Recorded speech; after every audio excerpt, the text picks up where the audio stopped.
चलिए दोस्तों बात करते हैं एक और नए क्वेश्चन के बारे में। इस क्वेश्चन में एग्जाम ने कहा एक आयत की लंबाई और चौड़ाई का अंतर 23 मीटर है। यदि उसका परिमाप 206 मीटर है तो उसका क्षेत्रफल क्या होगा, ये एग्जाम में मुझसे पूछ रहा है। तो देखिए सबसे पहली बात तो आपको आयत के बारे में पता होना चाहिए, आयत की फिगर के बारे में पता होना चाहिए। आयत की आमने सामने की साइड जो होती है बराबर होती है, यानी पहले दो आमने सामने की साइड दो बराबर होंगी और फिर बाकी जो बची हुई दो साइड है वो भी बराबर होगी। जब इन चारों साइडों को जोड़ूंगा तो परिमाप आएगा। इससे मतलब है कि हर साइड को मैंने दो बार काउंट किया, यानी आमने सामने वाली को दो बार कर लिया, फिर बची हुई दो आमने सामने वाली को दो बार काउंट कर लिया। यानी कि अगर मैं परिमाप को दो से भाग कर दूं तो मुझे वो जो एडजेसेंट वाली दोनों साइड है उनका मेरे पास में सम आ जाएगा।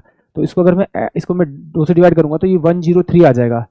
और ये एग्जामिनर ने मुझे अंतर दे रखा है, यानी कि अंतर दे रखा है और परिमाप दे रखा है। तो परिमाप दे रखा है तो दो से भाग कर दीजिए, भाग करने के बाद इन दोनों को आप जोड़ दीजिए। जब जोड़ेंगे तो 126 आ जाएगा और उसको आप दो से भाग कर दीजिए। दो से भाग करेंगे तो आपको पहले वाली भुजा मिल जाएगी, यानी कि 36।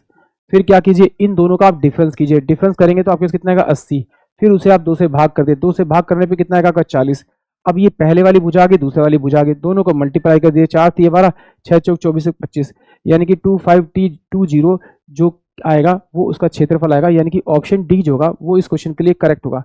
अब इसे एक बार समझते हैं कि चुनाव में किया कैसे। एग्जाम में तो आपको ऐसे ही करना है। देखिए एग्जामिनर ने कहा है कि माना कि पहली भुजा मेरे पास में x है तो दूसरी भुजा मेरे पास y है। इन दोनों का डिफरेंस दे रखा है, वो कितना दे रखा है आपका 23 दे रखा है। अब मुझे पता है जब दोनों भुजा को जोड़ूंगा तो 2x हो जाएगा, प्लस का दूसरी दो भुजा को जोड़ूंगा तो 2y होगा। इन दोनों का सम जो दे रखा है वो 206 दे रखा है। या फिर यहाँ पर देखिए ये मेरे पास में क्या एक आयत है, इसको मैंने माना कि ये x साइड थी, ये भी x साइड थी, ये मेरे पास y है तो ये मेरे पास y है। जब हम इन दोनों को जोड़ेंगे तो मेरे पास में 2x हो जाएगा, इन दोनों को जोड़ेंगे तो 2y हो जाएगा। तो सिंपल सी बात है, यहाँ से अगर 2 मैं बाहर निकाल दूँ तो x प्लस का y मेरे पास में यहाँ बचेगा, बराबर में कितना हो जाएगा 20 आपका 6 बच जाएगा। तो इससे मैं इसको डायरेक्ट काटूंगा तो x प्लस का आपका y बराबर कितना होगा 10 आपका 3 हो जाएगा। और x माइनस का आपका y आपके पास दे रखा है एग्जामिनर ने 23। अगर इन दोनों का जोड़ेंगे तो ये y से y कट जाएगा तो 2x बराबर में कितना हो जाएगा आपका 126 हो जाएगा। तो x की जो वैल्यू हो जाएगी वो कितनी हो जाएगी आपकी 63। अगर x की वैल्यू आपके पास 63 है तो आप x की वैल्यू को यहाँ रखेंगे तो y की वैल्यू कितनी आ जाएगी आपकी, इसमें 63 माइनस कर दीजिए 0 और 80 आ जाएगा, 80 आ जाएगा।